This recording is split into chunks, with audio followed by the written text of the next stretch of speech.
بسم اللہ الرحمن الرحیم۔ عمران خان کی ملاقاتیں دوبارہ بند ہو گئی ہیں۔ علیمہ خان نے نئی دھمکی دے دی ہے۔ اب مزاحمت ہوگی یا مفاہمت؟ مریم نواز کو نو بال مہنگی پڑ گئی ہے۔ جنرل فیصل نصیر اچانک خاموش، کہاں پہ غائب ہو گئے ہیں؟ آپ دیکھ رہے ہیں مبشر لقمان چینل، میرا نام مبشر لقمان ہے۔ اس کو سبسکرائب کریے گا، بیل آئیکن کو پریس کریے گا تو ہماری ہیلپ ہوگی۔ ویسے تو پی ٹی آئی بڑی خوش نصیب ہے، کڑی سے کڑی مصیبت میں بھی یہ متحرک رہنے کا کوئی نہ کوئی جواز تراش کر لیتی ہے۔ یہ جب بھی بند گلی میں پہنچتی ہے تو اسے کوئی نہ کوئی نیا ٹرک ضرور مل جاتا ہے، جس کی بتی کے پیچھے لگ کر یہ آگے بڑھنے کا راستہ تلاش کرنا شروع کر دیتے ہیں۔ مزے کی بات یہ ہے کہ ٹرک ہر مرتبہ اسے وہیں پہ لا کے کھڑا کر دیتا ہے جہاں سے سفر شروع ہوتا ہے۔ اب پی ٹی آئی کا کمال یہ ہے کہ اس نے کبھی یہ جاننے کی کوشش نہیں کی کہ ہر بار معاملہ گڑبڑ کیوں ہو جاتا ہے، کیوں وہ بند گلی سے نہیں نکل پا رہے۔ عمران خان سمیت کسی کے پاس اتنی فرصت نہیں ہے کہ چند گھڑی بیٹھ کر اس بات پہ غور کر لے کہ ان سے غلطی کہاں پہ ہوئی ہے یا ہو رہی ہے، اور اب اس غلطی کا تدارک کیسے کرنا ہے۔ تو عمران خان نے محمود اچکزئی کو اپوزیشن اتحاد کا سربراہ تو بنا دیا، پر کسی فیصلے کا اختیار نہیں دیا ان کو۔ تو محمود اچکزئی سیاسی مسائل کو سیاسی انداز میں اور بات چیت کے ذریعے حل کرنے پہ زور دے رہے ہیں۔ وہ پی ٹی آئی کے سوشل میڈیا بریگیڈ کو مسلسل یہ سمجھانے کی کوشش کر رہے ہیں کہ اگر آپ دوسروں کی خواتین کی عزت نہیں کریں گے، گالی گلوچ بند نہیں کریں گے، تو پھر آگے بڑھنے کا راستہ کیسے نکلے گا؟ سنیں ذرا۔ یہ نہیں ہوگا کہ آپ اپنی ماں کی تو عزت کریں گے، اپنی بہن کی عزت کریں گے، دوسرے کی ماں بہن کو گالیاں دیں گے، تیرا سر 5 جگہ پٹا ہوگا، کبھی ادھر چاقو لگا ہوگا، کبھی ادھر مکھا لگا ہوگا۔ آپ دیکھیں، محمود اچکزئی جب پی ٹی آئی کو یہ مشورہ دے رہے تھے تو ان کے ساتھ بیٹھے چیئرمین پی ٹی آئی بیرسٹر گوہر اور اسد کیسر نے ان کے مشورے کی تائید کرنا بھی گوارا نہیں سمجھا، کیونکہ وہ تو اپنی جماعتی کلچر سے اچھی طرح واقف ہے۔ انہیں پتہ ہے قوم کے اخلاق درست کرنے کی بات کرنے والا ہی پی ٹی آئی میں اس کا کوئی مستقبل نہیں ہے۔ تو محمود اچکزئی کے اس واز کا نتیجہ یہ نکلا کہ علیمہ خان عدلیہ پر برس پڑی۔ اب وہ عمران خان کو سزا سنانے والے ججز کو صرف بد دعائیں ہی نہیں دے رہے، بلکہ دھمکیاں بھی دے رہی ہیں کہ ہم آپ کو بھولیں گے نہیں۔ انہوں نے تو اپنے پارٹی لیڈر سے بھی واضح کر دیا کہ اگر آپ مذاکرات کے حامی ہیں تو پھر آپ ہمارے ساتھ رہی ہیں۔ سنیں ذرا۔ عمران خان نے سب کا سامنا کیے، یہ کیسز ختم ہو گئے ہیں، یہ اتنی مجبوری میں کہ جھوٹی سزائیں دیتے جا رہے ہیں، ججز کو بھی پھنسا رہے ہیں، وہ جو وٹنسز ہیں ان کو بھی پھنسا دیا ہے، خود تو یہ سارے جہازوں پہ بیٹھ کے ملک چھوڑ کے پرائیویٹ جیٹس پہ بیٹھ کے چلے جائیں گے۔ اب آپ یہ سمجھ لیں کہ علیمہ خان نے ٹیکنیکلی پاکستان تحریک انصاف کو ٹیک اوور کر لیا ہے۔ اب وہ عمران خان کی پارٹی نہیں رہی ہے، اب وہ علیمہ خان اور بہنوں کی پارٹی ہو گئی ہے۔ اور علیمہ خان کی اس تازہ ترین گفتگو نے اس بیک ڈور چینل کو بھی مشکل میں ڈال دیا ہے، جو پی ٹی آئی اور ریاست کے درمیان مفاہمت کے لیے نئے سرے سے کوشش کر رہا تھا۔ تو علیمہ خان کا یہ لب و لہجہ اس بات کا ثبوت ہے کہ عمران خان کی طرح وہ بھی مفاہمت نہیں چاہتی، اور علیمہ خان کا یہ دھمکی آمیز لہجہ بتا رہا ہے کہ وزیر اعلیٰ کے پی کے سہیل آفریدی کے امتحان کا وقت آ پہنچا ہے۔ حکومت کو تو ویسے ہی کئی دنوں سے شک ہے کہ پی ٹی آئی دوبارہ لانگ مارچ کے لیے پر تول رہی ہے۔ وفاقی وزیر طارق فضل چودھری تو کھل کر کہہ رہے ہیں کہ اڈیالہ جیل کو سیاسی جماعت کا ہیڈ کوارٹر نہیں بننے دیا جائے گا، اسی لیے عمران خان سے ملاقاتیں 8 فروری تک اب بالکل بند رہیں گی۔ ایک وزیر کی جانب سے ملاقاتیں بند کرنے کا اعلان بڑا ہی معنی خیز ہے۔ مجھے تو لگتا ہے کہ سارا بندوبست ہو چکا ہے۔ جس دن پی ٹی آئی سڑکوں پہ آئی، علیمہ خان جیل میں ہوگی، شاہ محمود قریشی جیل سے باہر ہوگا، قاسم و سلمان پاکستان نہیں آئیں گے، مراد سعید بھی سامنے آنے والے نہیں ہیں۔ اس لیے پی ٹی آئی والوں کو چاہیے کہ احتجاج کی تیاریاں چھوڑ کر شاہ محمود کے استقبال کی تیاریاں شروع کر دیں۔ یہ میں آپ کو پہلے سے بتا رہا ہوں۔ سوشل میڈیا ایپ ایکس پر عمار سولنگی کے نام سے ایک اکاؤنٹ تھا، جو کل اچانک ڈی ایکٹیویٹ ہو گیا۔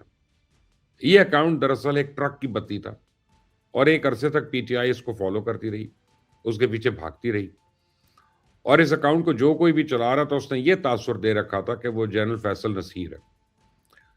مزے کی بات یہ ہے کہ پی ٹی آئی کے سارے یوٹیوبر اس ٹویٹر ہینڈل کو کل تک جنرل فیصل نصیر کا ذاتی اکاؤنٹ ہی سمجھتے رہے۔ اب یہ عمار سولنگی صاحب جو تھے یا صاحبہ، یہ آئے روز کو نیا شوشہ چھوڑ دینا تھا انہوں نے، اور اس شوشے کو وہ اندر کی خبر قرار دیتے، اور پھر پی ٹی آئی والے کئی دن اس اندر کی خبر پہ تبصرے بھی کرتے رہتے، یوٹیوبر اس کی فراہم کرتا لائن پہ اپنے ویلاگز کرتے رہے اور اپنی توانائیاں ضائع کرتے رہے۔ آپ دیکھیں عمار سلنگی جو خبر بریک کرتا تھا، پی ٹی آئی والے اس کی وضاحتیں دینا شروع ہو جاتے تھے. وہ جو الزام عائد کرتا تھا پی ٹی آئی والے اس کی صفائیاں پیش کرتے رہے. یعنی عمار سلنگی اتنا طاقتور تھا کہ پی ٹی آئی کے کی بورڈ واریئرز کو اپنی انگلیوں پہ نچا رہا تھا. اب وہ ایکس پر بیانیہ ترتیب دینے والا بن چکا تھا. آج وہ غائب ہے، لیکن کل کسی نئے نام کے ساتھ واپس بھی آ سکتا ہے. یہ کہانی سنانے کا مقصد صرف اتنا ہے کہ آپ اپنی آنکھوں سے جو کچھ دیکھ رہے ہوتے ہیں عموماً حقیقت اس کے برعکس ہوتی ہے. حقیقت جاننے کے لیے پردے کے پار دیکھنے والی نظر چاہیے. اور افسوس یہ ہے کہ عمران خان سمیت پوری پی ٹی آئی اس میں یہ صلاحیت سرے سے موجود ہی نہیں ہے.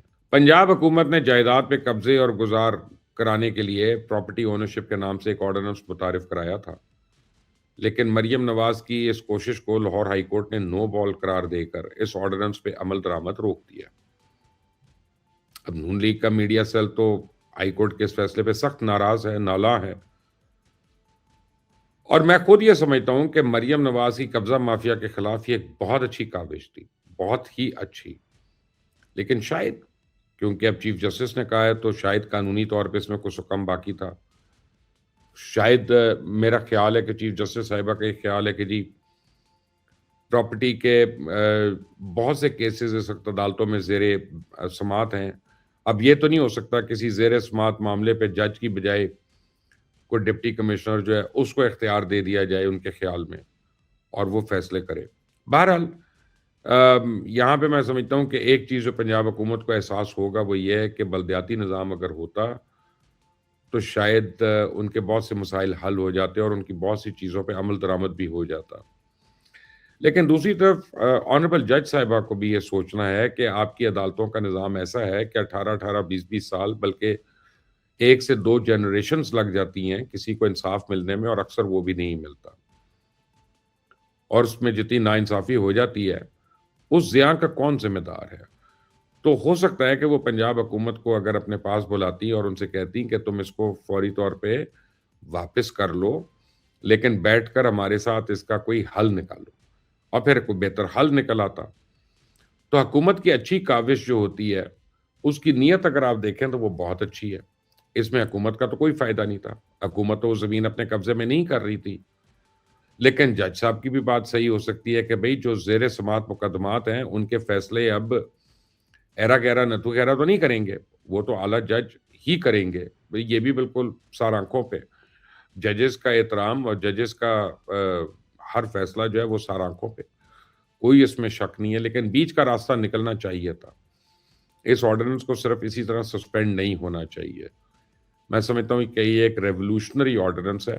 شاید اس پہ ایک قانونی چارہ جوئی کم ہے، شاید ان کو پارلیمنٹ سے اس کو اپروو کرا لینا چاہیے، قانون بنا دینا چاہیے یا کچھ کرنا چاہیے. لیکن اور دوسری طرف عدالت کو بھی ایسے فیصلوں کو اس لیے سپورٹ کرنا چاہیے کہ اگر وہ عدالت کا ہی بوجھ کم کر رہے ہیں تو شاید وہ اچھا ہے. اور اگر اس میں کوئی قانونی سکم رہ گیا ہے تو عدالت گائیڈ کر دے ان کو، کیونکہ عدالت سے بہتر تو ہمیں کوئی گائیڈ نہیں کر سکتا. تو آئی ہوپ کہ ان دا نیئر فیوچر یہ فیصلہ جو ہے یہ کسی نہ کسی طرح جو ہے وہ پایہ تکمیل تک پہنچ سکے گا بغیر کسی قانون کی خلاف ورزی کرتے ہوئے. بہرحال اب کیا کہتے ہیں کہ اگر آپ دیکھیں کہ اس میں ایک نقصان ضرور تھا کہ آپ جس کے اوپر زمین پہ آپ نے قبضہ چھڑا دیا یا اسے قبضہ لے لیا اس کے پاس کوئی اپیل نہیں تھی اور وہ کہیں جا نہیں سکتا تھا. تو ہم دیکھتے ہیں جب یہ یونین ناظم کا جو نظام تھا یا انڈیا میں جب ہم بلدیاتی نظام دیکھتے ہیں تو وہاں پہ یہ ان کو بتدریج اپیلز کا حق موجود ہوتا ہے. تو شاید پنجاب گورنمنٹ کو بھی اب سوچنا چاہیے کہ ان کو بلدیاتی نظام جو ہے اس کو کس طرح سے اور فلی افیکٹو کر کے اس کو نافذ اور عمل کرنے کی ضرورت ہے. تو پھر شاید اس آرڈیننس کو لانے سے نئے سرے سے لانے کی ضرورت ہی نہ رہے. بہرحال یہ تو قانونی اور آئینی باتیں ہیں، اس کے اوپر تو قانون دان اور آئین کو سمجھنے والے لوگ رائے دے سکتے ہیں. میں تو صرف اتنا کہہ سکتا ہوں کہ ایک اچھا سٹیپ تھا پنجاب حکومت کا، اور جو ہے اس سے کافی لوگوں کو امیدیں ہو گئی تھیں. تو آئی ہوپ کہ آئندہ اس کا کوئی نہ کوئی سلوشن نکل آئے. اس چینل کو سبسکرائب کرنے کے لیے شکریہ. کامنٹ سے اپنی رائے دیجیے گا. انٹل دی نیکسٹ ٹائم، اللہ حافظ.